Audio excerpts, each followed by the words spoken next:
الحمد لله نحمده ونستغفره ونؤمن به ونتوكل عليه ونعوذ بالله من شرور أنفسنا ومن سيئات أعمالنا من يهده الله فلا مضل له ومن يضلله فلا هادي له وأشهد أن لا إله إلا الله وحده لا شريك له وأشهد أن محمدًا عبده ورسوله أما بعد فإن خير الحديث كتاب الله وخير الهدي هدي محمد صلى الله عليه وسلم وشر الأمور محدثاتها وكل محدثة بدعة وكل بدعة ضلالة وكل ضلالة في النار. اللهم صل على محمد وعلى آل محمد كما صليت على إبراهيم وعلى آل إبراهيم إنك حميد مجيد. اللهم بارك على محمد وعلى آل محمد كما باركت على إبراهيم وعلى آل إبراهيم إنك حميد مجيد. رب اشرح لي صدري ويسر لي أمري واحلل عقدة من لساني يفقه قولي. رب زدني علما.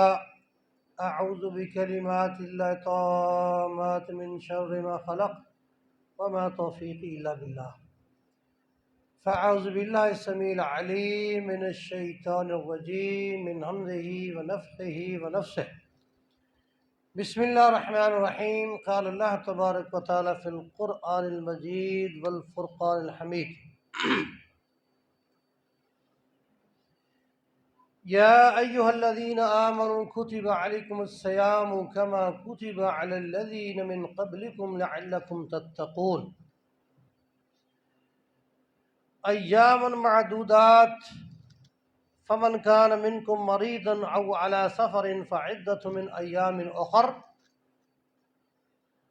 وعلى الذين يطيقونه فدية طعام مسكين فمن تطوع خيرا فهو خير له وأن تصوموا خير لكم إن كنتم تعلمون.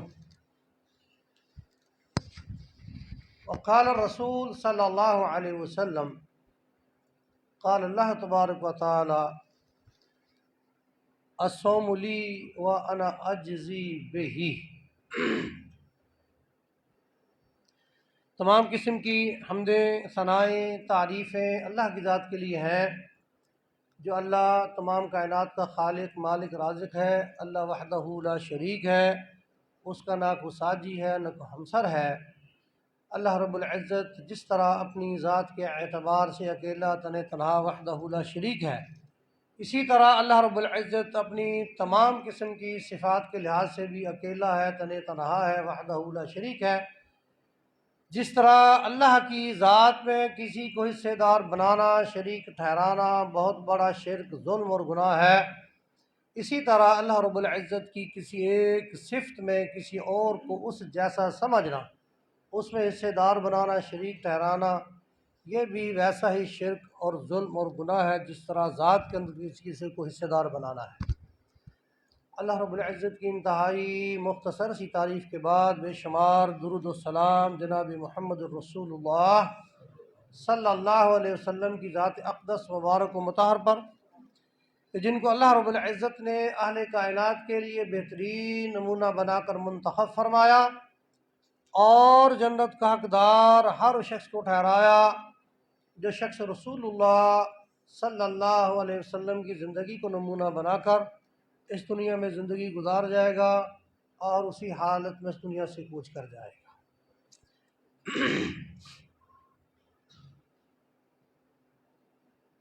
نیکی یا برائی، گناہ یا ثواب،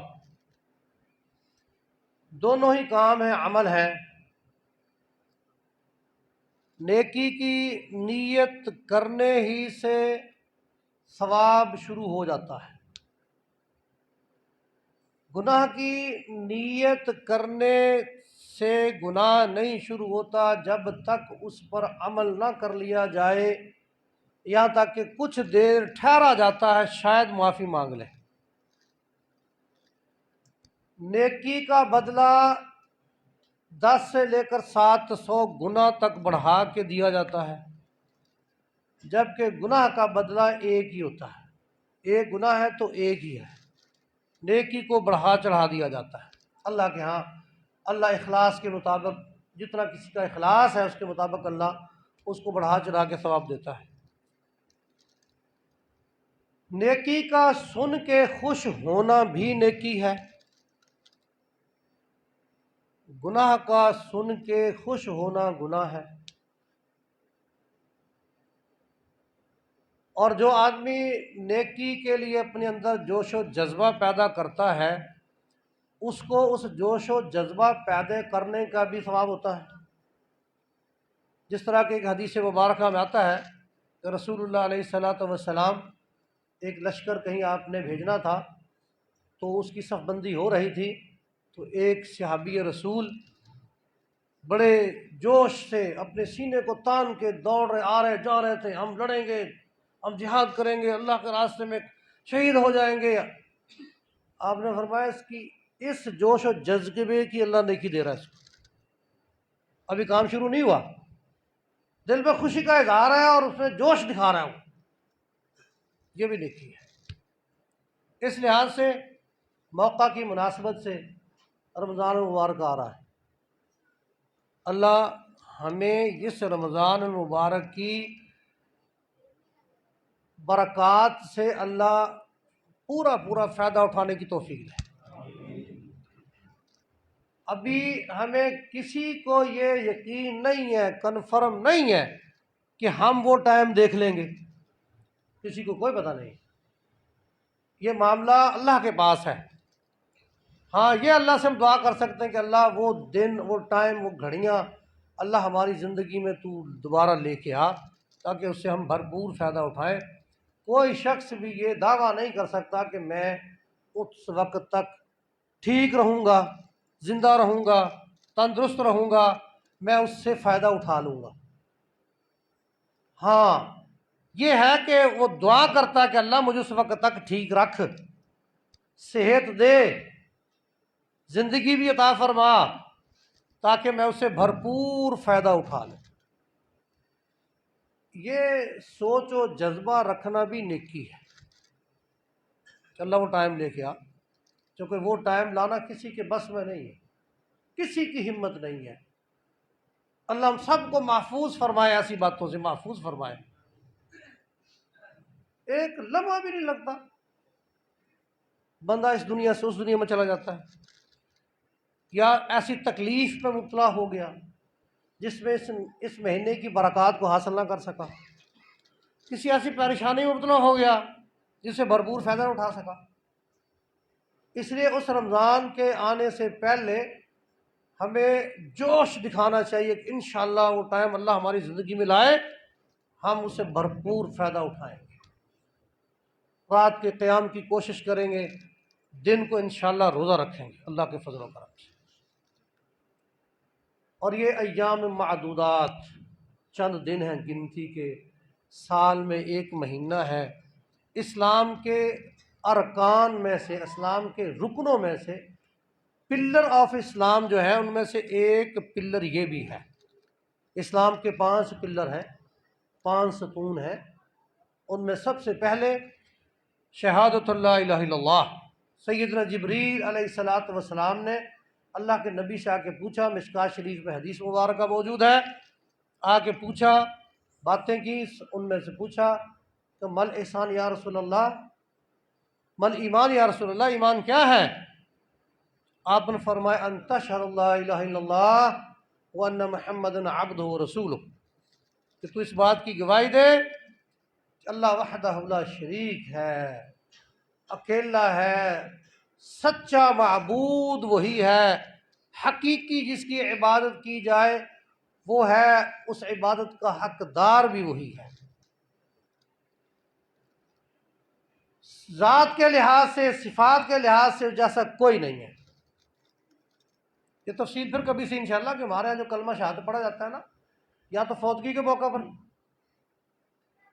یا وضو کرنے کے بعد، ویسے کبھی نہیں پڑھا جاتا۔ یہ وہ جو فوتگی کے موقع پر میت کو اٹھا کے لے جا رہے ہوتے ہیں، ان کی عجیب کیفیت ہوتی ہے، اور وہ سمجھ رہے ہوتے ہیں کہ ہم سب سے زیادہ حق اس کا ادا کر رہے ہیں، اور وہ پڑھ رہے ہوتے ہیں چار پائی پکڑی کلمہ شہادت کلمہ شہادت، دوسروں کو پتہ ہی نہیں ہوتا ہم کیا پڑھنا کیا نہیں پڑھنا، یہ پڑھنے کی جگہ ہے بھی کہ نہیں، بہرحال پھر کبھی سے انشاءاللہ۔ فرمایا کہ تو اس بات کا اقرار کر اور یہ کہہ کہ محمد اللہ کے رسول ہیں، اس کے بندے اس کے رسول ہیں، یہ ایمان۔ پوچھا کہ من مل احسان یا رسول اللہ، بلکہ اس کے بعد آپ نے گنوایا یہ، ہاں ان تقیم الصلاۃ، نماز پڑھ، یہ ایمان کا حصہ ہے، وتؤتی الزکوٰۃ، تو زکوٰۃ دے، وتصوم رمضان، اور رمضان کے روزے رکھ، وتحج البیت من استطاع الیہ سبیلا، من استطاع الیہ سبیلا، اور حج کر اگر تیرے پاس جانے کی اس میں طاقت موجود ہے، مالی جسمانی طور پر۔ تو یہ اسلام کا ایک رکن ہے رمضان شریف، سے روزہ کہتے ہیں ہم، صوم کہتے ہیں رمضان۔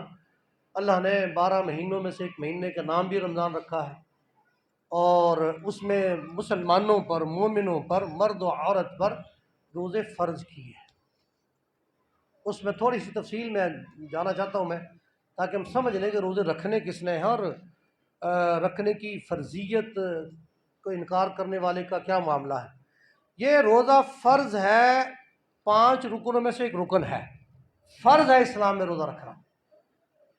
صبح سحری سے لے کر شام سورج غروب ہونے تک کھانے پینے کی پابندی رکھنا، اور اس میں بری باتوں سے اپنے آپ کو محفوظ رکھنا، اور اچھی باتوں کا اہتمام کرنا، کسی کے ساتھ ظلم و زیادتی نہ کرنا، بے ایمانی نہ کرنا، کم تولنا نہیں، کم ناپنا نہیں، اور اسی طرح گالی گلوچ نہیں، چگلی نہیں، ان سب باتوں سے اپنے آپ کو محفوظ رکھنا، اور نماز بھی ادا کرنا، روزہ رکھ کے نماز بھی پڑھنا۔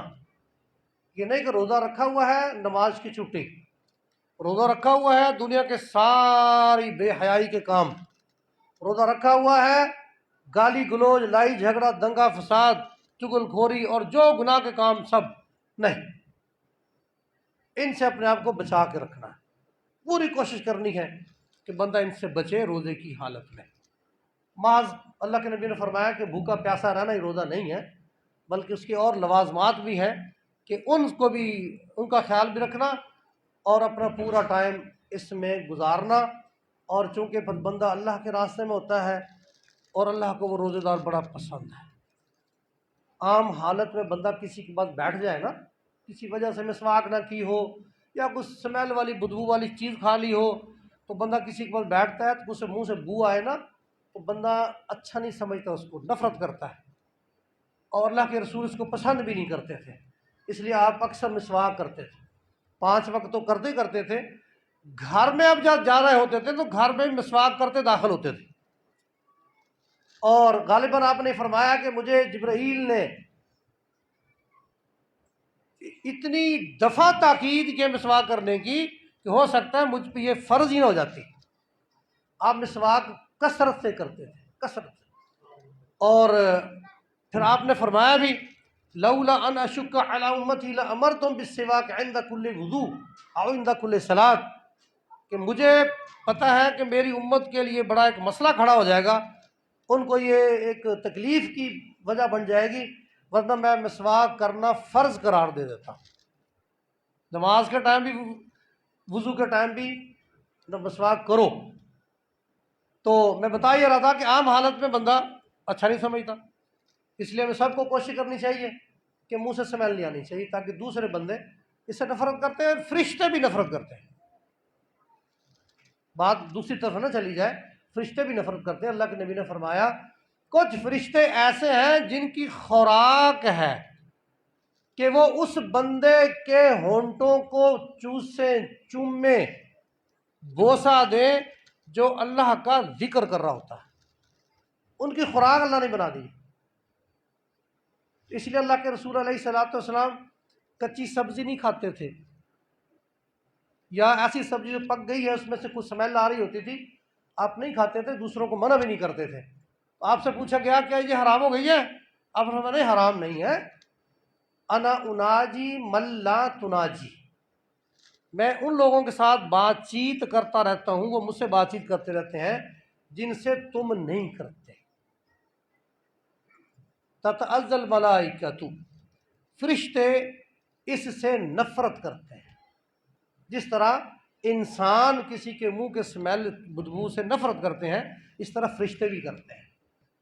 بات میں دوسری طرف نہیں لے جانا چاہتا، تو بھائیو ذرا اس بات پہ غور کر لو کہ اللہ کے رسول کچا پیاز اور کچا لہسن کھانے سے منع کرتے تھے۔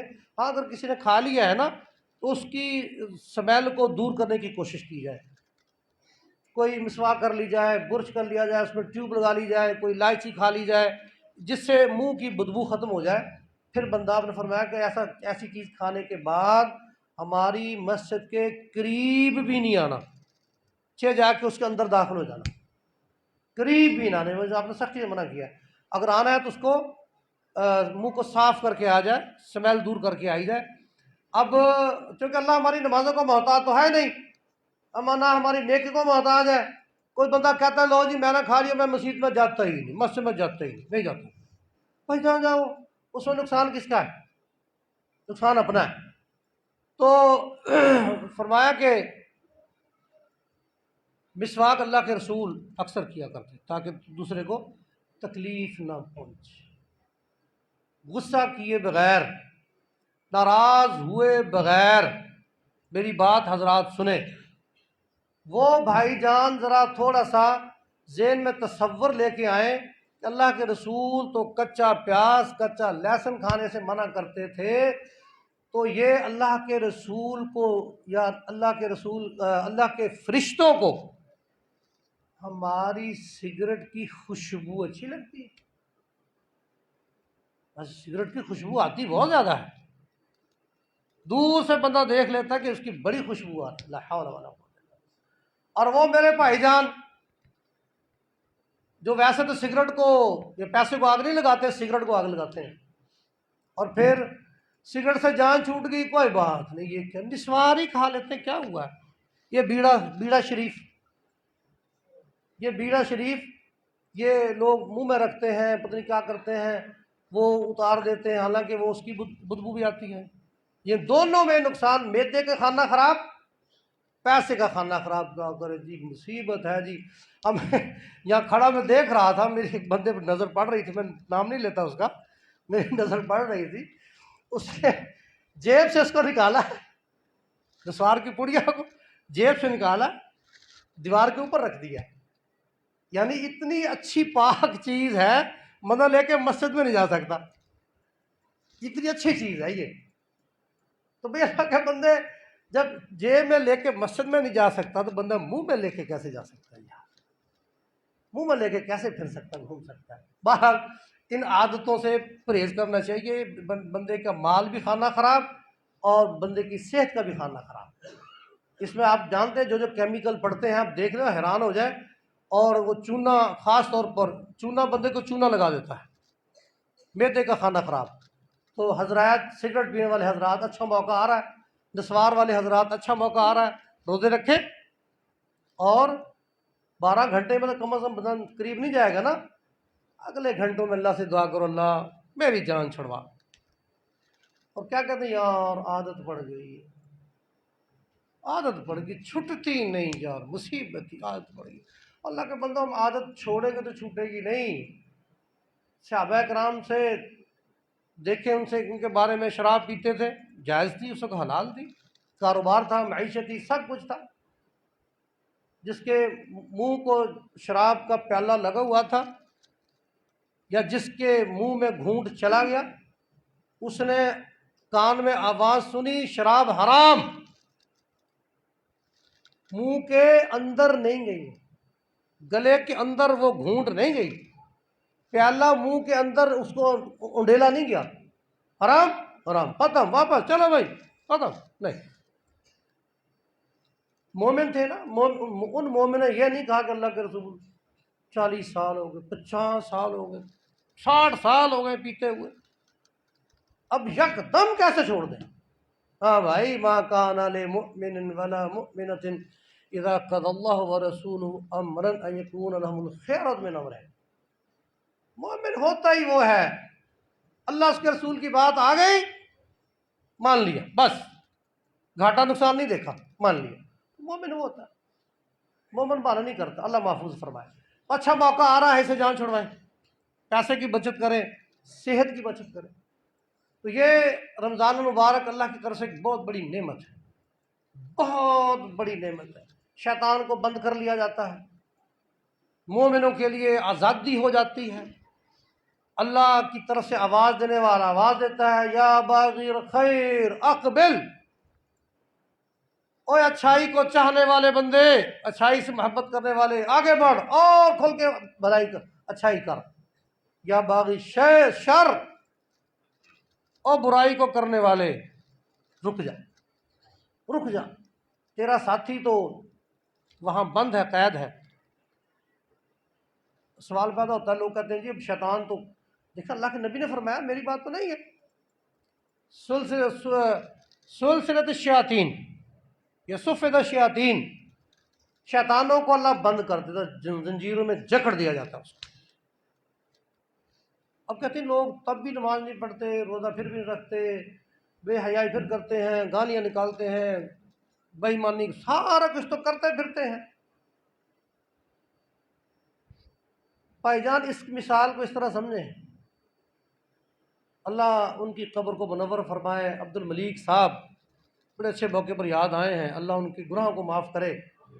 وہ ایک مثال سنایا کرتے تھے، بھنورا کہتے ہیں، وہ کالا سا نہیں ہوتا جی، وہ کیا کہتے ہیں اسے، وہ ٹڈا سا ہوتا ہے، گندگی میں پھرتا رہتا ہے، اسے کہتے ہیں بھنورا۔ ہاں جی، ٹنڈن، وہ تتلی ہوتی ہے۔ تتلی نے بھنورے کو کہا کہ سارا دن گندگی میں پھرتا ہے، چل تجھے آج باغوں کی سیر کراؤں، خوشبوئیں لے۔ ٹنڈن چلا گیا ساتھ، سارا دن گھومے پھرے، شام کو واپس آئے، ہاں سنا کیسا پایا پھولوں کو، گلاب کے پھول، چمبیلی کے، فلاں فلاں پھول، کیسی خوشبو تھی۔ اس نے کہا تتلی مجھے تو وہاں بھی بدبو ہی آتی رہی ہے۔ بدبو؟ وہ کیسے؟ اس نے کہا اصل میں جب گھر سے نکلا تھا نا، میں نے سمجھا مجھے شاید وہاں خوراک نہ ملے، نسوار بھائی نہ ملے، سگریٹ نہ ملے، تو میں نا تھوڑی سی گندگی اپنے ناک کو لگا کے لے گیا تھا۔ تو جب ناک کو لگی تھی تو بدبو تو آتی رہنی تھی، خوشبو کہاں سے آنی تھی؟ وہ جب شیطان پائی جان ہے نا، وہ اپنی بدبو چھوڑ کے جاتا ہے، اور پورا مہینہ پھر اس کو وہ بدبو آتی رہتی ہے۔ رمضان کے نیکیوں کا مزہ نہیں اسے آتا، اسے ایسا بھائی جان 11 مہینے میرے ساتھ رہے ہیں، ایک مہینہ علیحدگی ہوگی تو کیا فرق پڑتا ہے، وہ بندوبست کر کے گیا تاکہ 11 مہینے یہ ایک مہینہ اداس نہ ہو جائے مجھ سے۔ اللہ کے نبی کی بات سچی ہے، اس کو جکڑ دیا جاتا ہے، مگر جو چیلے چانٹے ہوتے ہیں نا، وہ ساتھ ہوتے ہیں، وہ پھر بندے کو گناہ کی طرف رکھتے ہیں۔ اس لیے نیکی کرنے کے لیے جوش و جذبہ پیدا کیجئے کہ اللہ ہمیں توفیق دے، انشاءاللہ ہم اس میں بھرپور کردار ادا کریں گے، اور بھرپور ہم اس روزے کو رکھیں گے، اور باقی انشاءاللہ فضیلتیں بیان ہوتی رہیں گی۔ اس جمعہ صرف میں نے آپ کو تیاری کروانی ہے، تیاری کیجئے، اللہ آگے بھی انشاءاللہ ہماری مدد کرے گا۔ وما علینا الا البلاغ المبین۔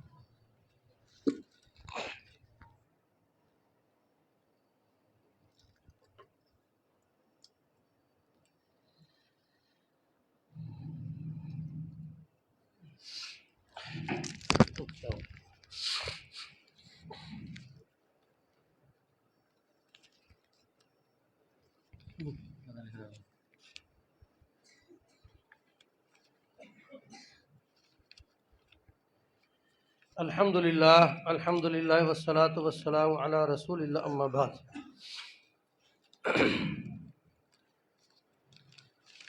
جو آدمی مریض ہوتا ہے اس کے روزہ کے بارے میں یہ ہے کہ ایسا مرض جو وقتی طور پر بندہ بیمار ہو گیا ہے، یا ایسا مرض جو اسے پتہ ہے کہ میں روزہ رکھوں گا مجھے سے تکلیف ہوگی۔ مثال میں دے رہا ہوں، ویسے شوگر کی مرض ہے، دل کا مسئلہ ہے، یا ایسا کوئی ایسی تکلیف جو اس کو بیماری ہے جو اس کو روزے میں تنگ کرے گی، وہ روزہ نہ رکھے،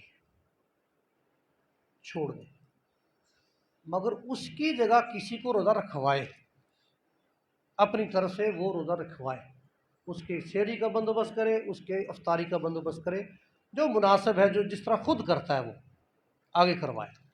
ہاں جو سمجھتا ہے کہ نہیں یار میں نبھا لوں گا، پھر وہ اس نیت سے روزہ رکھے، اللہ میں روزہ رکھ رہا ہوں، اگر اس نے مجھے درمیان میں تنگ کیا، بیمار ہوں، تو میں اس کو توڑ دوں گا، اس توڑنے سے اس پر گناہ نہیں ہوگا، مگر وہ خود اس کا دل جانتا ہے کہ میں اس کو توڑوں کہ نہ توڑوں، کسی نے میں نے اس کو نہیں سمجھانا، دل آپ کا گواہی دے گا کہ نہیں میں آگے روزہ نہیں نبھا سکتا، آدھا ٹائم نبھ گیا، آگے نہیں نبھ سکتا، اس کو توڑ دیں۔ اسی طرح کو بندہ اچانک بیمار ہو گیا، ہسپتال لے جایا گیا، اس کو ایمرجنسی میں کوئی انجیکشن وغیرہ لگانے ہیں، تو ڈاکٹر اگر کہتے ہیں کہ روزہ توڑ دو تو توڑ دو، اس کے بغیر ہم تیرا علاج نہیں کر سکتے، توڑ دو، اس کا کوئی گناہ نہیں ہے، کوئی کفارہ نہیں ہے۔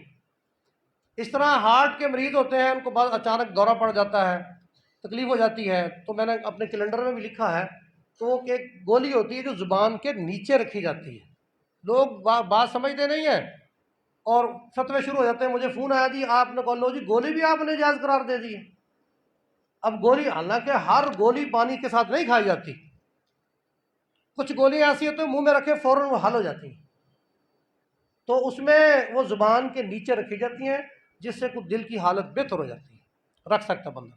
دمے کا مریض ہے، سانس اکھڑ جاتا ہے، انہیلر استعمال کرتے ہیں سانس لینے کے لیے، اس انہیلر کو استعمال کیا جا سکتا ہے، اس سے روزہ نہیں ٹوٹتا۔ کوئی ٹیسٹ کروانے کے لیے خون دینا ہے، بلڈ ٹیسٹ کروانے کے لیے خون دینا ہے، خون دینا ٹیسٹ کے لیے، وہ اتنی سی مقدار میں خون نکالا جا سکتا ہے، روزہ نہیں ٹوٹتا۔ ہاں زیادہ مقدار میں اگر بعض دفعہ کسی کو ضرورت پڑ جاتی ہے، اگر وہ کمزوری محسوس نہ کرے تو روزہ جاری رکھے، ایک بوتل دے دی ہے روزے کی حالت میں، روزہ جاری رکھے، اگر کمزوری محسوس نہیں کر رہا ہو، اگر سمجھتا کہ میں اس سے کمزور ہو گیا ہوں، مجھے آگے نہیں نبھایا جا سکتا، روزہ توڑ دے، اس پر کوئی گناہ نہیں ہے۔ اس طرح حاملہ عورتیں ہیں، وہ سمجھتے ہیں کہ ہم روزہ رکھیں گی تو بچے کو نقصان پہنچے گا، خوراک پوری نہیں ہو سکے گی، روزہ چھوڑ دیں۔ اور اسی طرح چھوٹا بچہ دودھ پیتا ہے، عورت دودھ پلا رہی ہے روزہ کی حالت میں، وہ سمجھتی ہے کہ میں اس کو دودھ پلاؤں گی تو میرا روزہ نہیں میں نبھا پاؤں گی، روزہ چھوڑ دے، مگر وہ اپنی جگہ روزہ رکھوائیں گی، روزہ رکھوائیں تاکہ، اور وہ عام نارمل حالت میں جتنا کہ بندہ عام کھاتا پیتا ہے اسی لحاظ سے روزہ رکھوائیں گے، اور جو روزہ رکھتا ہے ان کے پیسوں سے، اس کے خوراک سے، اسے بھی برابر کا ثواب، جو رکھوا رہا ہے اس کو بھی برابر کا ثواب انشاءاللہ۔ باقی سحری افطاری اللہ کے فضل سے چلتی رہیں گی۔ تو یہ کچھ سوال جواب ہیں، میں ذرا سوال ان کو کر لوں۔ تو پہلا ہے یہ کہ سلیم عرف توتی شاہ، ہمارے ہاں بھی مقبرہ بنے گا، کیونکہ شاہ جی ہو گئے نا، شاہ جی ہو گئے، یا شاہ جی مشہور ہو جائے گی، یہ اگلی نسل کو کہا جائے گا توتی شاہ کی اولاد، اگلی نسل جب وہ پکی سید ہو جائے گی۔ کہتے ہیں کہ کہتے ہیں میرا چچا فوت ہو گیا ہے، جن کا نماز جنازہ ادا کیا جائے، کریں گے انشاءاللہ۔ اسی کے ساتھ وہ ڈاکٹر اکرام اللہ صاحب ہیں، میرے اچھے دوست ہیں، اکثر لوگ جانتے ہیں، ان کی والدہ پرسوں فوت ہو گئی تھی، میں نہیں جا سکا، تو جنازہ پڑھتے ہیں انشاءاللہ ان کا۔ یہ شاہ جی کا مسئلہ ختم ہو گیا۔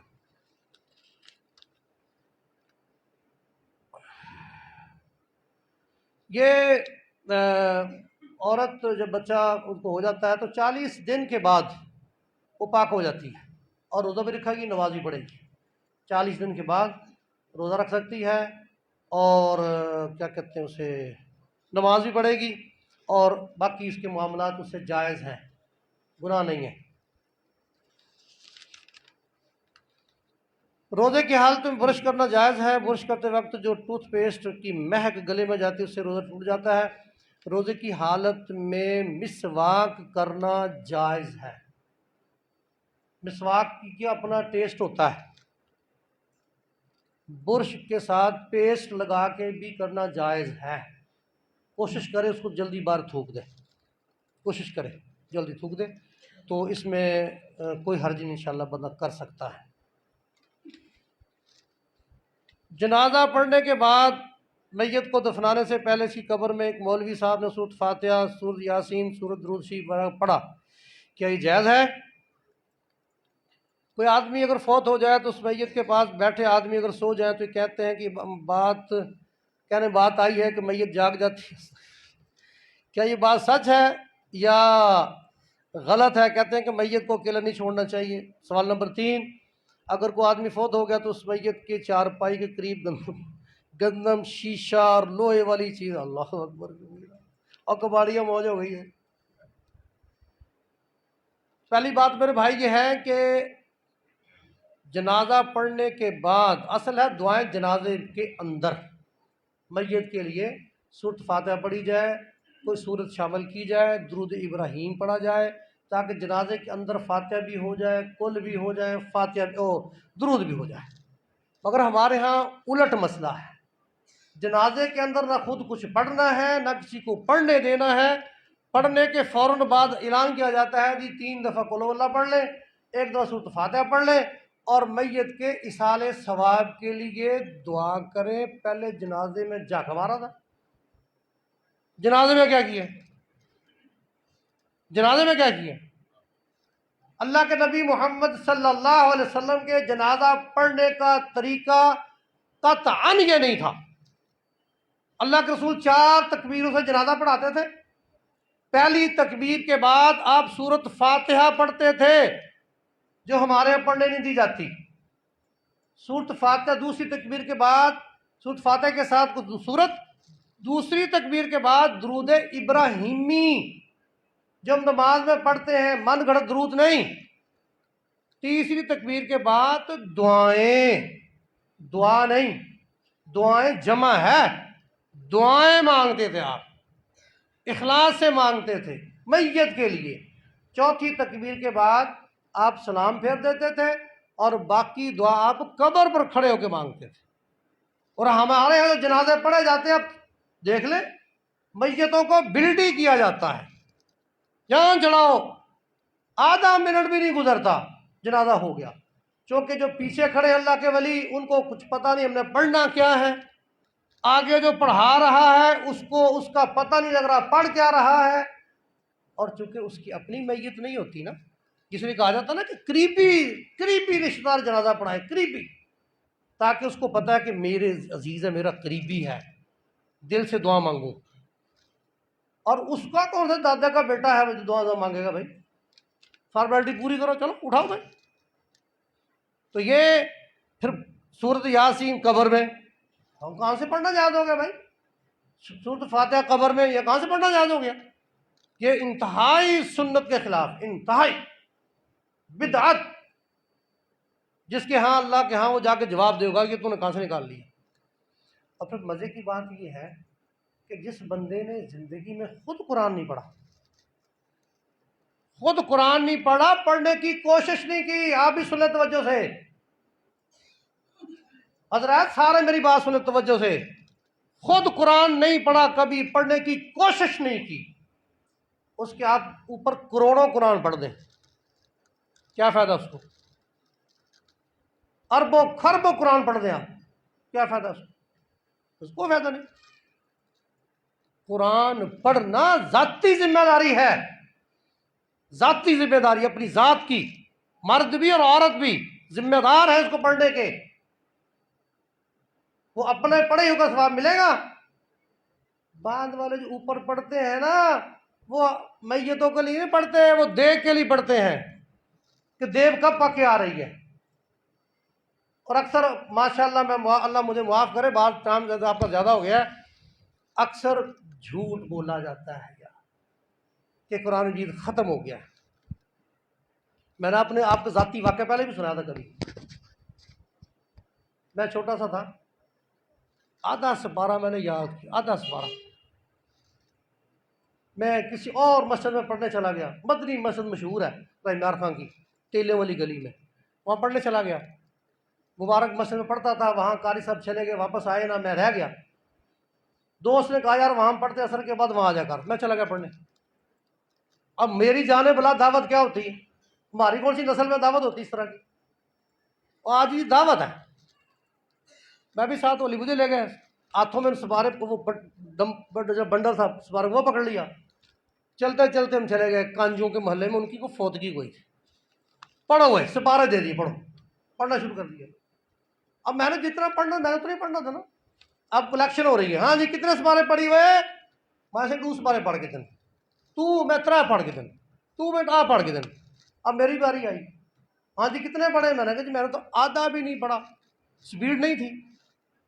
اب مول صاحب کہہ رہے ہیں, استاد محترم کہہ رہے ہیں, اور بندہ پتر آنکھ ہک پڑھ کے دے. میں کہتا میں تو نہیں پڑھا, کوئی آنکھ دے ہک پڑھ کے دے. یہ حالت ہوتی ہے میرے ساتھی, میں اپنی بات بتا رہا ہوں, یہ حالت ہوتی ہے. اس کے بعد وہ گڑ کے چاول لے آئے, چینی اس وقت تازہ تازہ مشہور تھی, 74-75 کی بات ہے, لوگ بڑے شوق سے کھاتے تھے چینی. گڑ والے چاول لے آئے, گڑ والے چاول کھا رہے ہیں, اور وہ حضرت صاحب جو مول صاحب تھے, ہمارے استاد صاحب کہہ رہے ہیں اب میں وہ نہیں گالی آن دے سکتا, موٹی سی گالی نکال کے کہتے ندی بھیڑ کو مر میں دے گڑ والے چاول کے میں دے. یہ اصل میں بھائی وہ دیکھ کے لیے پڑھا جاتا قرآن, کسی کے بخشنے کے لیے پڑھا جاتا, مت ذہن بات رہے. اگلا کہ فوت ہو جائے بندہ, اس کے بعد میت بیٹھ کہتے ہیں جی وہ جاگ جاتے. اور بھائی جو مری ہی کیوں اگر جاگ گئی جاتی ہے تو, اگر اس نے دوبارہ جاگنا تو مری کیوں تھی؟ یہ سارے باتیں, یہ باتیں پتا ہے وہ کتنے لوگوں نے بلائی ہوتی ہیں جنہوں نے بعد میں 6-7 جمعراتیں روٹی کھانی ہوتی ہے, 40 تک روٹی کھانی ہوتی ہے نا, یہ ان کی پلائی باتیں ہوتی ہیں. اب اللہ کے ولیوں وہ اگر جاگ جاتا ہے تو مرائی کیوں؟ اگر جاگ جاتا ہے تو کسی کو آواز کیوں نہیں دی؟ کسی نے کہا کہ ہاں مجھے آواز دی تھی اس نے. اور خیال کرنا ذرا, یہ بھی خیال کرنا, بعض دفعہ شیطان بھی ساتھ بیٹھا ہوتا ہے, وہ آواز دے گا, آپ نے کہا ہاں میت نے آواز دی تھی. میت بھائی جو فوت ہو گیا بس, اس کے پلے کیا ہے؟ اور کہتے ہیں اکیلا نہیں چھوڑنا چاہیے. اور جی 4 پائی کے قریب گندم شیشہ لوہا وغیرہ چیز کرنی چاہیے. یہ میں بتا رہا ہوں نا, وہ جو جمعراتی لوگ ہیں نا انہوں نے مشہور کیا ہوا ہے. تو گندم چلو کھانے کے کام آ گئی, شیشہ بعد منہ دیکھتا ہے وہ, لوہا اس نے کباڑی کو پاس جانا. استغفر اللہ. یہ ساری فضول باتیں ہیں. بیسکلی یہ اصل میں ہندوؤں کی رسمیں, یہ ہندوؤں کی رسمیں ہیں, انہوں نے یہ مشہور کیا ہوا ہے. پاک مسلمان بھی اس کے کھاتے میں آ گئے ہیں. اور کل کیا یہ اسلام کا حصہ؟ کل اسلام کا حصہ نہیں, ہندوؤں کی رسم ہے. وہ تیسرے دن پھول اٹھانے جاتے تھے, پھول. محسن بھائی سمجھتے ہیں پھول پنجابی میں کہتے ہیں ان ناخنوں کو. میت کو جلایا جاتا ہے تو ناخن نہیں جلتے, 3 دن کے بعد وہاں جا کے اس کی خاک کو اور اس کے ان ناخنوں کو اٹھا کے پوٹلی بنا کے وہ دریا میں پھینکتے تھے, پھر وہاں کو کھانے پینے کا بندوبست ہوتا تھا. اللہ جی یہ کل ہے, یہ رسم وہاں سے چلی ہے.